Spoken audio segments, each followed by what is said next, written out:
The Jesuit order, with all their subterfuge, deceit and wickedness, sickened Europe of what they perceived to be the Christian religion.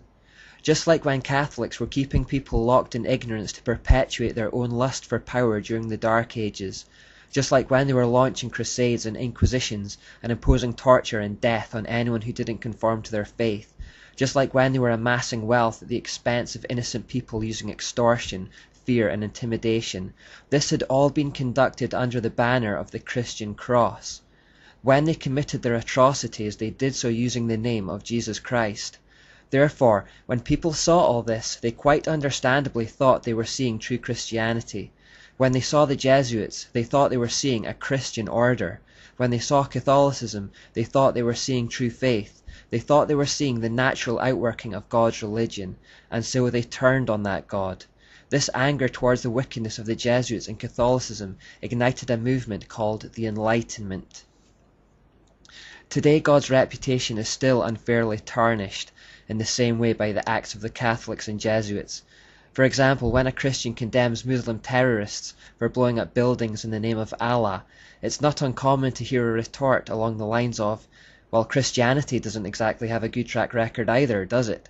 What about the Crusades? Or what about the Inquisition?"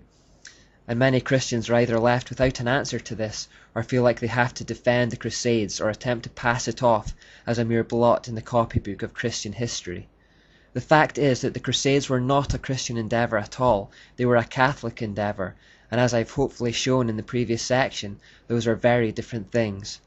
As I also hope to show, many of the people being tortured and killed by the Catholic Inquisition were in fact true Christians. That's not to say that Christians have always behaved impeccably, but the gods behind Catholicism are Baal, Asherah, and ultimately Lucifer or Satan. As we've seen, the Jesuit order in particular was dedicated to the Asherah goddess, but many Christians still don't understand this, let alone non-Christians, and I hope I've done something to clear that up. When I think of the Jesuits, I tend to think of them as spiritual suicide bombers. Sure, all the people of the nations of Europe turned on them, and sure they were run out of every country in Europe and ruined their reputation, but vitally for Satan, at the exact same time, they also took down God's reputation with them. People turned on the God they thought the Jesuits represented. It was fifth column tactics. The Jesuits pretended to be a part of the thing they wished to destroy. So in the 18th century, for the very first time in world history, in an attempt to escape all the religious turmoil that had dogged the world ever since the Catholic Church had risen to power, people attempted to create a godless society which would be free of the kind of corruption and tyranny they had become accustomed to from that Roman Church. We sometimes think of the Enlightenment as a neutral movement to pursue reason and science, as some kind of natural evolution of mankind, where a light bulb suddenly went off above our heads and we realised God was silly. In reality, it was a reaction to something. It was first and foremost, at its heart, an anti-God movement. Reading the quotes of the intellectual leaders of the time, this becomes apparent. Voltaire said, "You will notice that in all disputes between Christians since the birth of the Church, Rome has always favoured the doctrine which most completely subjugated the human mind and annihilated reason." He also said, "As you know, the Inquisition is an admirable and wholly Christian invention to make the Pope and the monks more powerful and turn a whole kingdom into hypocrites." He also said, "Every sensible man, every honourable man, must hold the Christian sect in horror." H.G. Wells said, "The greatest evil in the world today is the Christian religion. Everywhere in the world there are ignorance and prejudice, but the greatest complex of these, with the most extensive prestige and the most intimate entanglement with traditional institutions, is the Roman Catholic Church.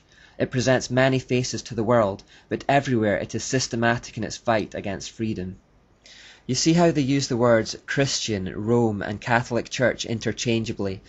These quotations highlight the fact that the Enlightenment thinkers saw no distinction between Christianity and Catholicism. They were looking primarily at the atrocities of the Catholic Church and deciding that if this was the end result and religion of God, then the answer was to abandon that awful God. Instead, they would turn to knowledge and science for the answers. They would make themselves the centre of all things. Like Adam and Eve, they would turn away from the tree of life and put their hope in the tree of knowledge. Like Adam and Eve, they would not see that they had in fact been deceived by the serpent who had whispered into their ears that God was a wrathful deity of hate, intent on keeping their minds in darkness and ignorance. The early Enlightenment thinkers had a fairly big problem, however, in their attempt to create a godless society.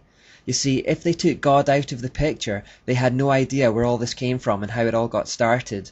The idea of evolution, which suggested all things could be explained without any kind of creator at all, did not gain public acceptance until Charles Darwin published his book, The Origin of Species, and this book wasn't published until 1859.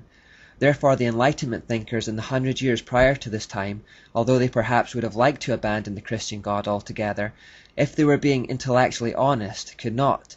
They still had need of some kind of higher power to explain how the world came to exist in the first place.